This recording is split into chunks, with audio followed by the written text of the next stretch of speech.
Welcome back to The Donkey, And the B. where men are jackasses, And women are biatches. where we work together to build an extraordinary life. Tune in to up your game in your marriage, entrepreneurship, and finances. Well, welcome back, everybody. We got the biatch here, and we have the jackass across from me over there. Brett and Laura Shotkavis coming at you, talking all things marriage and entrepreneurship and finances. So we're talking about today how to never work again. That sounds terrible.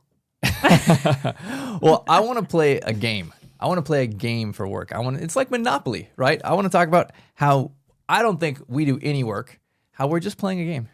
That's an interesting perspective to take. I think most people do not see work that way. Well, it's because most people work for someone else. Exactly. Once you can fire your boss, pick something you choose to do, and then have enough income coming in consistently and that you relieve all that pressure and stress, then it's a whole different situation. Then it's like, do I want to sleep in today? No, actually, I really love playing the game I'm playing. Let's get up early. Let's hit it. Let's charge. Do I want to get off of work and sit in front of the TV and just kind of lounge it out for a couple hours every night? No, I think that's unproductive. That's a waste of time. I have so much potential energy to build something awesome. And I want to shift away from, you know what, instead of building someone else's dream, 40, 50, 60 hours a week, let me build my own dream. I think that's why there's so much apathy when it comes to work. You know, when you hear people say, oh, I have to go to work, it's never, I get to go to work. Have you ever heard someone say that? I don't think I've ever heard someone say that. It's always a negative. It's always something that you have to do instead of something that you get to do. And so I think that comes down to what you just said. You're not building your own dream, which is why you're apathetic toward it. I think if you're building your dream, then you would be excited about it. You would want to go. And so I think that's where people are missing it. They don't want to take that risk, I think, to jump in and start their own business. They would rather have someone else take the risk and they'll ride on the back of that person's risk. There's always someone who will hire you to build their dream if you are too scared to take the action and build your own dream. Mm-hmm. We were scared, right? I'm still scared. Just to be completely honest with you.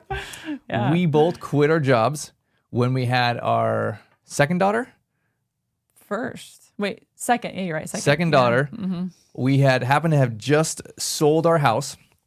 And so had enough money to survive for maybe 6 or 9 months or something like that. Mm-hmm. And both quit our jobs. And then we're like, all right, we're going to become entrepreneurs. We're going to learn to flip houses.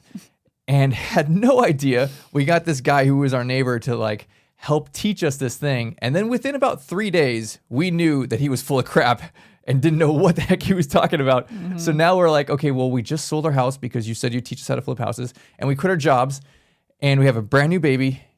It's like crap. What are we going to do? Are we going back to waiting tables? Are you going back to the cubicle that you hated and were crying every day? It's like, no, we already burned the boats, right? We're going to figure this crap out. Mm-hmm. And we just screwed up enough times until we got it right one time. Mm-hmm. And then the next time we screwed up again, a lot of times, but less until we got it right the second time. And then all of a sudden we just started learning and screwing up less times between each time that we had success. I think that's where most people wouldn't want to take that route. The fear is so built up in their mind that they're going to like lose it all, that they won't take that risk. And so I think that we had each other to lean on, and we both were in it all in. I think that's the thing, is we both were all in on this goal. And so I think that we didn't leave ourselves any other option. There was no other option. We weren't going to stay waiting tables and you were going to be a firefighter. I was working for the city. Like, we were going to be so unhappy doing that. And so again, we were going to be unhappy because it wasn't our dream. And so I think that that's really what I want to get across today is, why, if you're unhappy in your position that you're in, why are you doing it? Why are you making a change? Most people are unhappy. Yes. I would probably say a high percentage of individuals are unhappy with their work, what they're doing for a profession. Yeah. They might like some aspects of it, but they dread getting up. They're just a slave to the system, right? Mm-hmm. They are building some rich jerk's dream. And maybe he's a nice guy. I hope that I'm a nice, rich guy instead of rich jerk. But nonetheless, people are building our dreams, right? I'm Yeah. happy to bring great talented people on, but I'm also happy to encourage them to pursue their own dreams. And so here's the system, here's the framework, right? Do this and this and this, and Go quit. do it. Go figure it out, right? Yeah. Build your own dream. That's the way it should be. Why would you want your team members to stay with you forever? I really don't think you should want that. You should want the people that are on your team to grow and develop into individuals who can then start their own business. I think that says a lot about the individual boss or entrepreneur. If you are creating other entrepreneurs, that's really what I want to create. I don't want to create other great workers. Like, yes, that's a great aspect about them, but I want them to take all the knowledge and to build something. So here's the question then. If you're unhappy with your job, or maybe even you like your job, but you know it cannot get you to financial freedom, there is no retirement play. Inflation is skyrocketing through the roof. You have no way to retire and have end-of-life care, put your kids through college, anything like that. You have to do something else, right? We were lucky enough to realize that early, that this system is broken and we need to go around the system and create our own. And I can tell you that it sucked and it was hard for years, but once you put in the work, man, it's fun on the backside here. There is a lot of enjoyment, and this is a game, and it's a game that you get to play for a while, and then you know what? You're like, I'm kind of done with this. Let's start a new game. What problem do we see? What opportunity is there in the marketplace? I have now learned these 4 skill sets, and you know what? If I know that if I learn these 2 more over here, I can attack this new problem that's bigger, and it's really exciting to me, and there's an opportunity in the marketplace. And then you go and you screw up and you figure it out, and then you succeed, and then you hire more people and you succeed and you continue to fail. And it's this cycle, but every single cycle, you're getting more profitable, you're getting bigger, you are learning more, adding to your skill set, and you're able to do some really fun and cool things. And business is not work. Business is just a big old game. We talk about this all the time with our girls. We talk about business ideas, and so we'll always ask them, hey, like if you could have any business, what would it be? And they would, I don't know, a rock business or something. I'm just throwing something out there. I'm like, okay, perfect. How would you start it? Where would you get your money? Like, how would you get your clients, your customers? What would be your marketing plan? Like we talk about this. And so it's almost like getting their creative juices flowing. They're not thinking of the mentality of, I'm going to go to high school and then college, and then I'm going to get my degree, and then I'm going to go to work for somebody else. That's what everybody else thinks. We are teaching them to think outside of the box. We're teaching them to think of, hey, what's the problem that you see? Oh, hey, I see a problem with the veterinarian's office or something. Or maybe the problem I see is the funeral homes. That is a huge problem. I have been in so many of those, and they are dark, they're dreary, they're ugly. Why can't we have them be beautiful? We're going to have karaoke right there in the funeral home. Come on now. Let's have some life in there. So anyways, find the problem in your market and figure out solutions to it. Just brainstorm. Just talk about it. I mean, we do that all the time. Like if you see something that's, oh, I really hate this. Well, what would you do to change it? And then it gets your creative juices flowing. And then I think that actually is exciting. It gets you excited. Like, oh, I could actually make a difference. I could actually change this. Then do something about it. Don't just sit on it. Like, take action. Well, so having gone through this and thinking back when we were brand new to this, you think, okay, I've identified a problem, right? I can do this. I see an opportunity. I have some skill sets, but I don't know how to do the marketing. I don't know how to run the payroll. I don't know how to be a manager. I don't know how to do this part of the thing. And that's going to always be the case. You don't have to learn everything before you take action.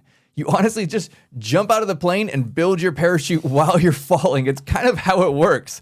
I'm pretty sure that's how every successful businessman starts, at least the first go round. You just have to screw it up and figure it out. Mm-hmm. And you know what? You just get around people who are on the same path and journey, and they are going through and building their chute on the way down too. And they're like, hey, you know what? Here, use this, right? Mm-hmm. Let me show you how to pull the ripcord here. And there's nothing stopping you from taking action now if you're in a place where you just can't stand your job, where you know that you're not being fulfilled, either purpose-wise or financially-wise. And if I can have one takeaway, it would be to encourage you that there are people that wake up every single day putting in 60, 80 hours a week, and they love it. It is not work to them. They are not looking forward to 5 o'clock to get home and sit on the couch, right? We're looking forward to Monday morning. Let's get the team back together. Let's build something cool. Let's do this, right? Like, look at Elon Musk. He just loves taking on new projects. The guy, honestly, I mean, he must just think it's the funnest thing in the world, building all these businesses. And we think the same way in some respects, right? So much smaller, but nonetheless, like everyone can do something super exciting if they just say, okay, here's that one thing that I'm really excited about.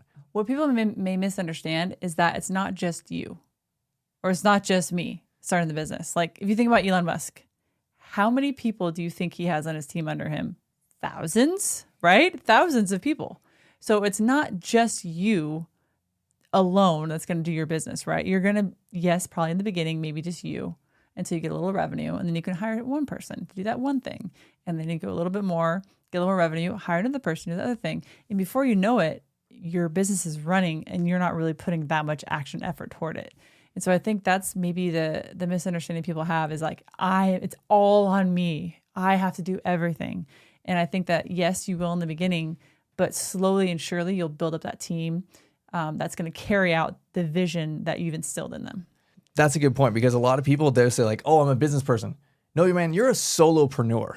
There's kind of a difference there. If you are a plumber and you know how to do plumbing stuff and you go and you quit and you go start your own plumbing business and you have you and an assistant and you are still doing all of the invoicing and doing the actual plumbing work, you are still an employee. You're just an employee of your own company, right? Well, that's not what we're talking about being a solopreneur.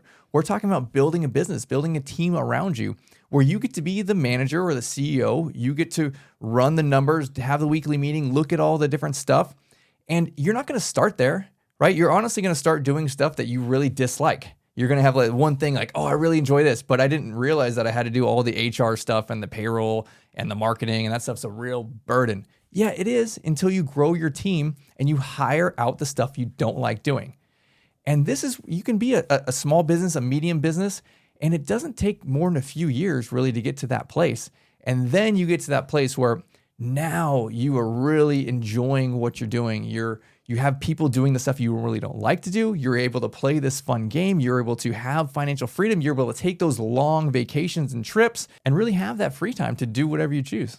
I don't really think that anybody's actually ever really ready to start their own business. And I think that might be the quote unquote analysis paralysis that people get, is they try to learn all the knowledge and they try to do all these things so they could be ready to then start their business. It's like having kids. Like, you're never ready to have kids. Like, just have the kids. Like, you're never ready, you know? Like, and so that's something where we just kind of jumped in with both feet.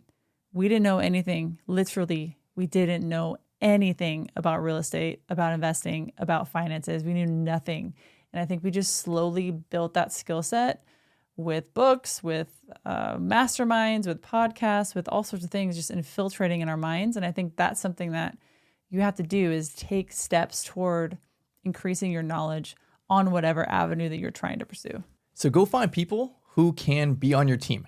They may be a business partner, it may be your spouse, it may be a coach or a mentor, it may be an online program, maybe a mastermind, but get around people who can encourage you and push you forward, and then take massive action. Don't be surprised when it doesn't go your way. It's not supposed to. Life and business are not easy, but persist and you will overcome.